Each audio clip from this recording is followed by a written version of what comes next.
자, 지금부터는 극악의 난이도라는 평을 받고 있는 강화도 조약 같이 한번 나가보면서요. 통상 개화론이 대두되었었던 배경, 그리고 이 통상 개화론으로 이제 강화도 조약이 체결하게 되었을 때 이게 우리나라에 어떤 영향을 미쳤는지에 대해서 같이 한번 알아보도록 하겠습니다. 통상 개화론. 우리도 이렇게 나라의 문호를 닫고만 있어서는 안 될 것 같은데, 야, 우리 조선도 말이야, 개화를 좀 해야 되지 않겠니? 라는 목소리가 나오게 된단 말이죠. 그 목소리가 어떻게 등장하게 되었는지 한번 살펴보도록 하겠습니다. 대표적인 인물들이 나와요. 박규수, 그리고 유홍기, 이런 인물들이 대표적 인물이 되겠습니다. 그리고 박규수랑 같이 청나라에 다녀온 오경석이라는 인물도 있었어요. 특히나 이 박규수 같은 경우에는 사랑방 박규수라고도 불리며 통상 개화에 앞장섰었던 인물이자 여러분들이 알고 있는 급진 개화파 있잖아요. 뭐 김옥균, 아니면은 뭐 서광범, 서재필, 아니면 철종의 사위였었던 박영효, 요런 인물들도 이 박규수 선생님의 영향을 상당히 많이 받았다고 합니다. 자, 그렇다면 한번 보겠습니다.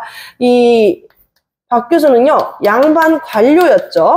그래서 안핵사로도 활동했었고, 우리 제너럴 셔무로 사건에서는요, 관찰사였었다고 했었죠.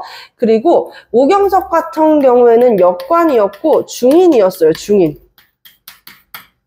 역관, 중인에 해당을 했었고, 이 유홍기는 의관 중인이고, 뭐라고 불렸었냐? 유대치라는 명칭으로도 불렸습니다. 박규수부터 같이 한번 보겠습니다. 박규수는 박지원 선생님의 박지원 선생님의 손자였어요. 제자래. 박지원의 손자였습니다. 더불어서 이제 청에 건너가서 양무운동을 목격하고 와. 양무운동. 이 양무운동 자체가 무엇라고 이야기를 했어? 아편전쟁 이후에, 아편전쟁은 청과 영국, 그리고 영국과 프랑스 영푸연합군이 이제 청나라와 대립했었던 전쟁인데요. 사실 일반적인 학살에 가깝지 않나라고 할 정도로 영국이 진짜 청나라를 압살했었던 전쟁이 아편전쟁이었었거든. 이 아편전쟁에서 패배했었던 청나라가 결국에는 난징조약을 체결하게 되면서 5개의 항구를 개항하고, 그리고 홍콩을 영국에게 할양하는 등 결국에는 원치 않은 이제 자국의 힘이 아닌 타국에 의한 개항을 하게 된다고 했을 거야. 개항이 뭐야? 열개자에다가 항구 항자야. 즉 항구를 연다라는 의미인데, 항구를 열게 되면서 이제 영국과 여러 프랑스 등 유럽의 강한 나라들이 이 청나라랑 수교를 하게 오게 됩니다. 특히나 영국에는 청나라 바로 서쪽에 뭐가 있어? 영국의 식민지였었던 인도도 있었죠. 그래서 동인도 회사를 중심으로 해서 이제 청나라에서 이런 이 제국주의 하면은 뭐야 얘들아, 원산지를 식민지에다가 재배시키고, 그리고 싼 값에 들려와가지고 원자재를 싼 값에 들려와가지고 이제 완제품을 만들어서 다시 비싸게 파는 중상주의 정책을 할 거 아니야. 거기에다가 또 막대한 배상금까지 물게 되니까 청나라 입장에서는 진짜 너무너무 힘든 나날이었는데, 거기에서도 눈이 번쩍 뜨이던 게 무엇이었냐면 결국에는 이런 서구 열강들의 강력했었던 군수물자, 무기들이었어. 그래서 그 이후에 우리가 중국의 체제는 그대로 두고 서양의 무기는 수용하자라는 목소리가 나오는 거야. 중체서용의 목소리가 나오게 되면서 양무운동이 열리게 된 거지. 양무운동. 왜 중국의 체제는 그대로 두려고 그랬었다 그랬었어요? 만약에 중국의 체제를 만약에 바꿔보자. 한족의 나라를 만들어보자. 이 멍청한 청왕조, 만주족은 내려와라. 멸만흥한 이렇게 해버리면 어떻게 되겠어? 당연히 만주족 입장에서는, 청나라 왕조 입장에서 가만히 있지 않겠죠. 대표적으로는요. 태평천국 운동이라는 운동이 있었어요. 그래서 그 운동에서는 이제 멸만흥안을 슬로건으로 내세웠었다가 결국에는 관군에 의해 가지고 진압이 됐었죠. 그러니 체제는 그대로 두자라고 하는 온건적 개화를 이야기하는데 이 양로운동을 목격하고 되면서 우리 조선도 이렇게 좀 선진적인 문물들은 수용을 해야 되지 않을까라는 생각을 가지게 되는 거죠. 그래서 문호 개방의 필요성을 강조하게 됩니다. 문호 개방의 필요성을 강조하게 된다. 이런 포인트로 이해를 해볼 수가 있겠습니다. 자, 그리고 유홍기입니다. 유홍기는요, 백예정승이라고도 불리는 인물이었어요. 백예정승이라고도 불리는 인물이었었다. 그래서 더불어가지고 서양의 관계서적을 보고 개화사상을 품게 되었다. 서양의 관계서적을 보고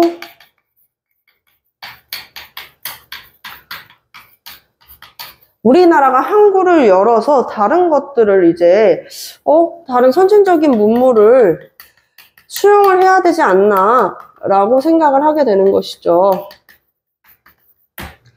자, 그리고 오경석. 오경석은 박규수와 같이 청나라에 갔었던 인물이라고 이야기했었죠. 자, 그래서 청에서 해국도지, 영환지략과 같은 서적들을 수입을 하게 됩니다.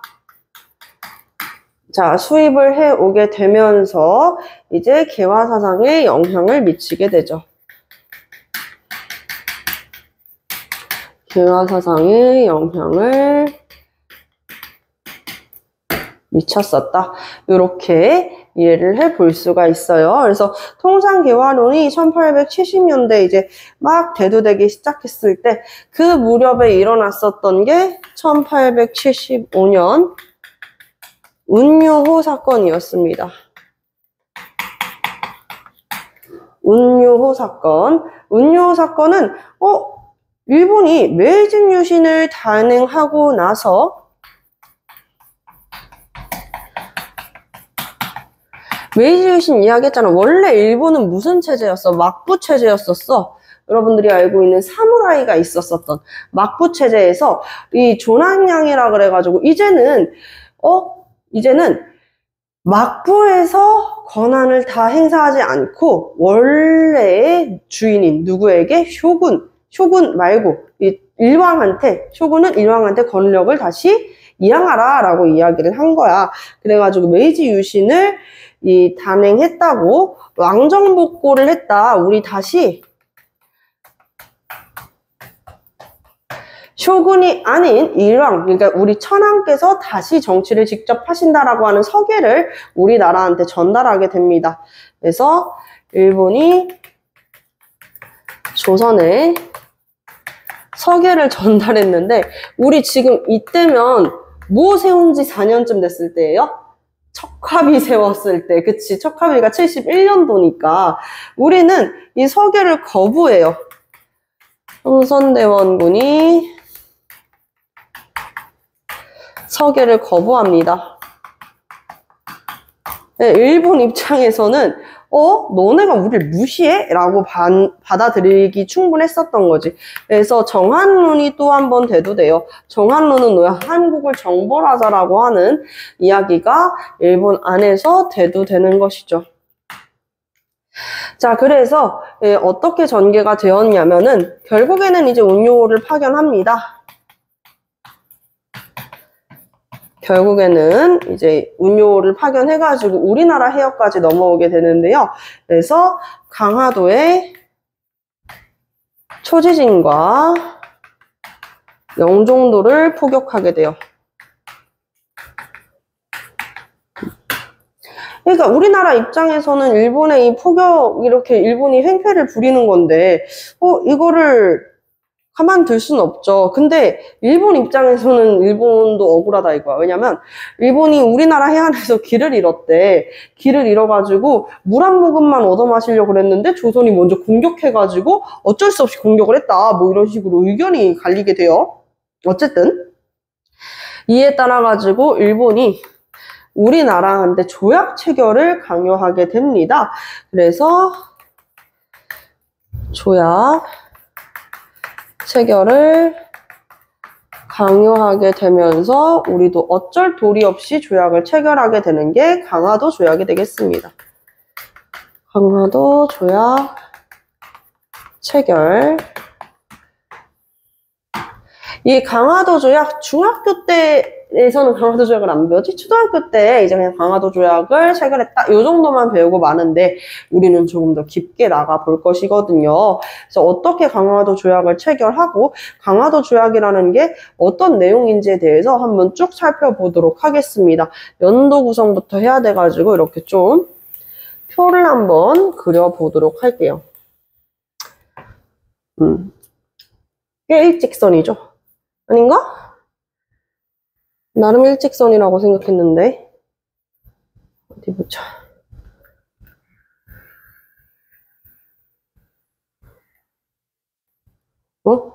아까보다 덜 일직선인 것 같은데 어쨌든 이런 식으로 해가지고 연도별로 표를 그려가지고 설명을 드리도록 하겠습니다.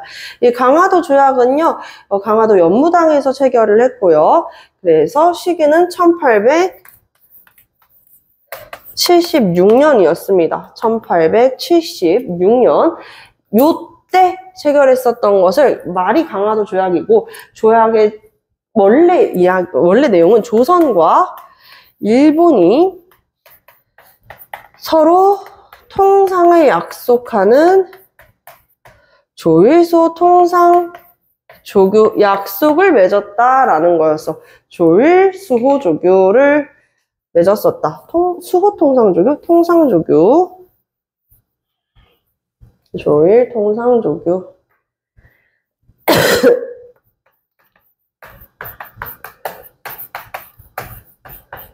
그래서 조일 통상조교의 내용에 대해서 이야기를 해보겠습니다. 첫 번째는 청에 종주권을 부인한다 때문에 어떻게 언급이 되어 있냐면요. 조선은 어떤 나라다? 조선은 누구의 간섭도 받지 않는 자주국이다. 어때? 좋지 않아요? 우리 입장에서는 당연히 좋을 수밖에 없죠. 왜? 우리나라가 청으로부터 간섭을 받지 않는 나라라고 명기가 되어 있으면 우리 입장에서는 좋은 거 아니야? 라고 생각할 수 있는데 좋은 거라 그랬어? 아니라 그랬었죠. 왜?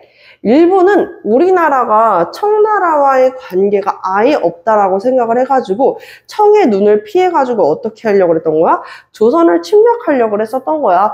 그렇기 때문에 이 명분은 조선을 정말 하나의 자주국으로, 하나의 독립국으로 인정을 해주려고 하는 게 아니라 조선을 침략하기 위한 명분이었던 것이다. 조선 침략이 목적이었었다. 이렇게 이해를 해볼 수가 있겠습니다. 자, 그리고 두 번째는요. 우리나라의 항구를 더 열어라 라고 이야기하는데 이건 일본이 미국한테 당했었던 미국한테 화친조약 다음으로 미일 수호 통상 조약을 맺었었던 그 내용을 한 바퀴 더 돌리는 거거든요. 그쵸? 자기네들이 미국한테 당한 대로 그대로 조선한테 써먹는 거죠. 그래서 부산 외에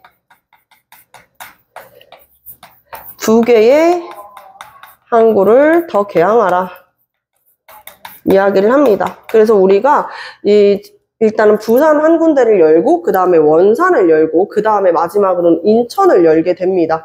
아시겠죠? 부산, 원산, 인천. 부산, 원산, 인천. 부산은 일단은 일본이랑 가깝잖아요. 그렇기 때문에 경제적인 요충지였죠. 경제적인 곳이었고 원산은 군사적 요충지.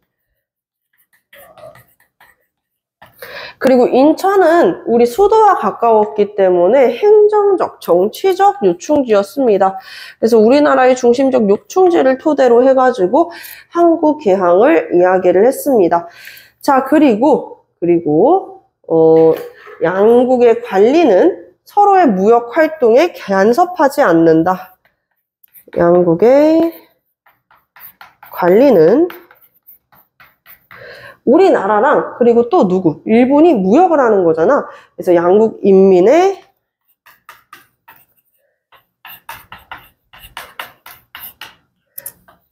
자유로운 무역 활동에 간섭하지 않는다.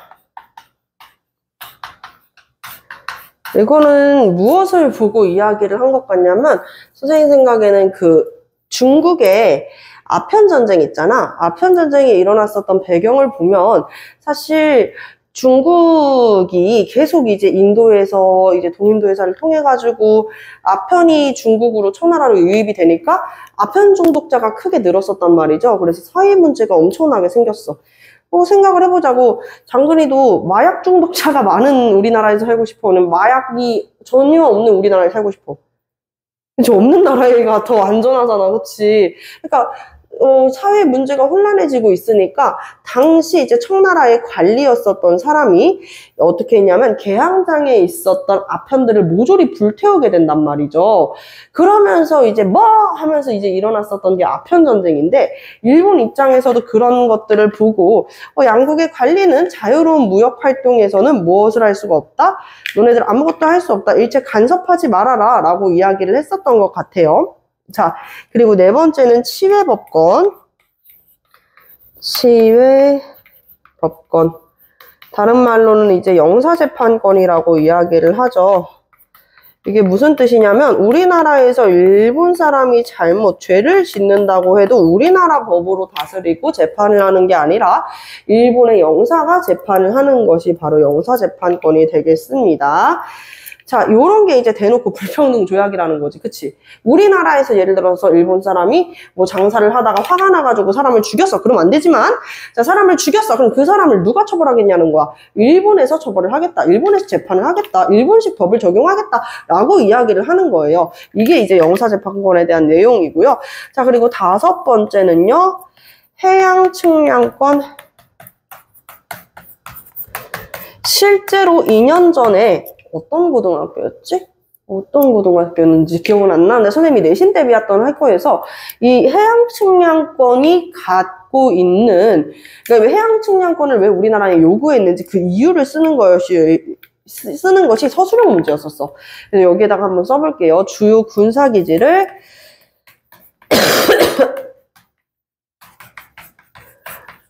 점령하기 위한 목적이었었다.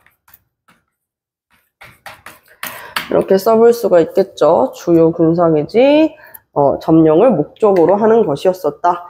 이렇게 써볼 수가 있겠고, 양국은 조약 체결 후 15개월 내로 이제 각자 이제 관리를 파견을 한다 해서 수시로 관리를 파견한다.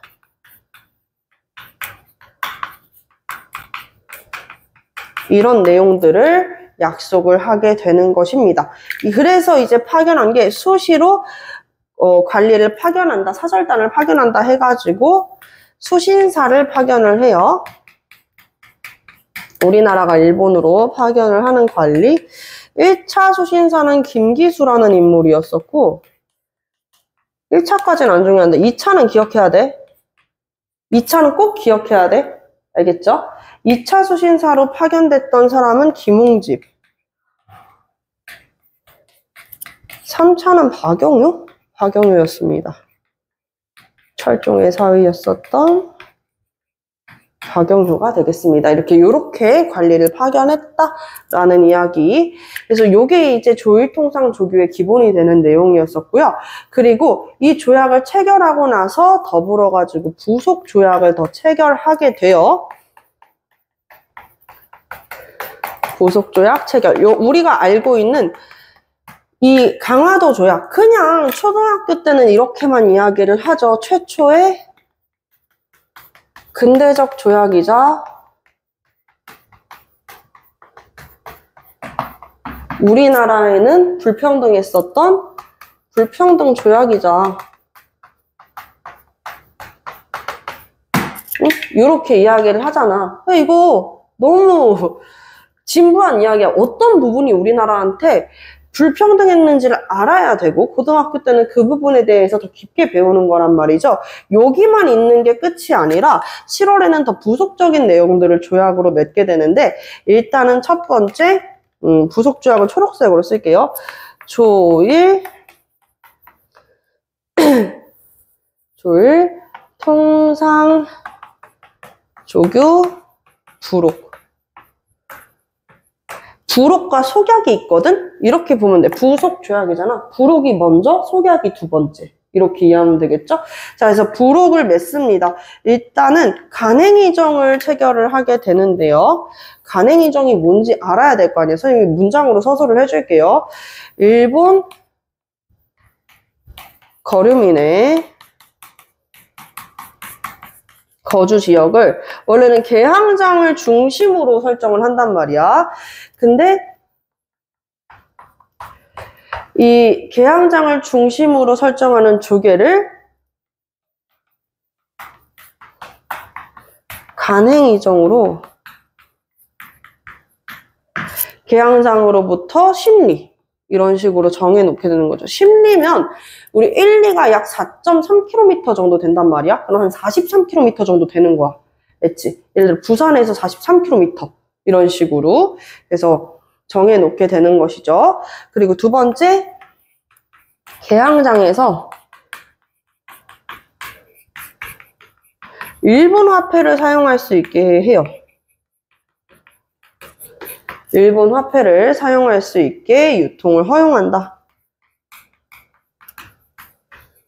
우리나라의 화폐가 이때 좀 혼란했었던 시기였었잖아. 아무래도 그치?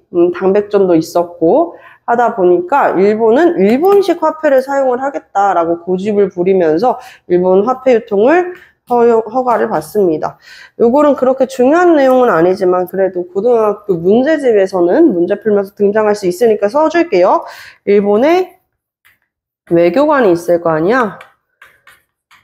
일본 외교관들 우리나라에 오겠죠, 그쵸? 그래서 일본 외교관, 이 외교관의 가족들도 여행이 가능하다. 말이 여행이지 우리나라 구석구석을 살펴보고 이렇게 뭔가 그 사전 조사할 수 있는 그런 것들이 이런 조항들이 되겠습니다. 자, 이렇게 조일 통상조교 부록과 더불어서 한 가지 더 맺었었던 것은 조일 무역 규칙. 중요해요. 두 개 다. 알겠죠? 조일 통상 조교 부록, 조일 무역 규칙 요거, 조일 수호 조교 부록. 조일 수호 조교 부록.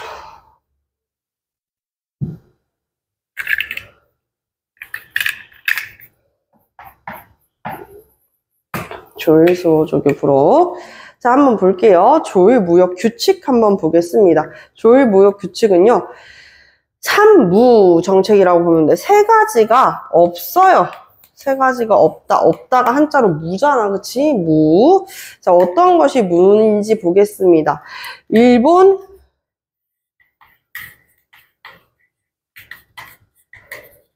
수출입품.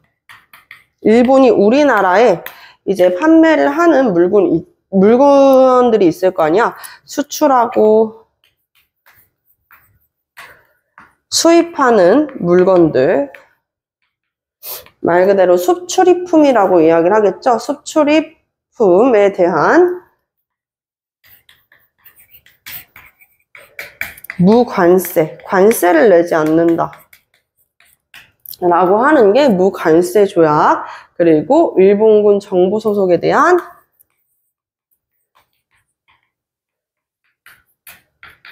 정부 소속 선박은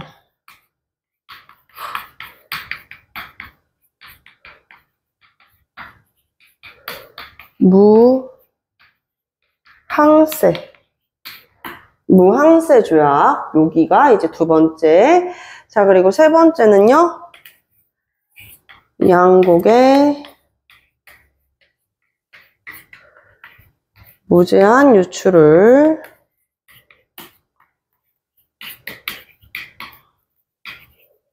허용하는 것.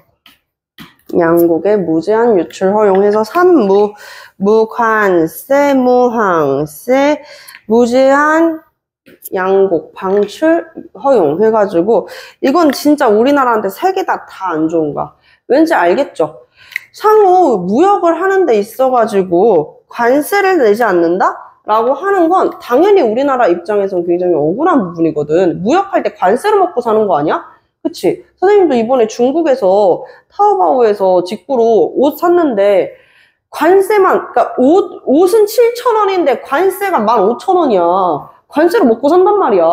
근데 이 관세를 내지 않는다? 거기에다가 심지어 선박에 대한 세금까지.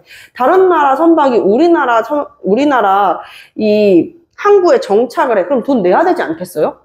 하물며 우리나라도 봐봐. 주차비도 이렇게 따박따박 받잖아. 그치? 근데 다른 나라 이런, 이 선반이 뭐야? 선박이지. 선박에 대한 세금까지 안 낸다고 하면은 이건 우리나라 입장에서 굉장히 억울한 부분이고요. 그리고 우리나라도 먹고 살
전화 주세요.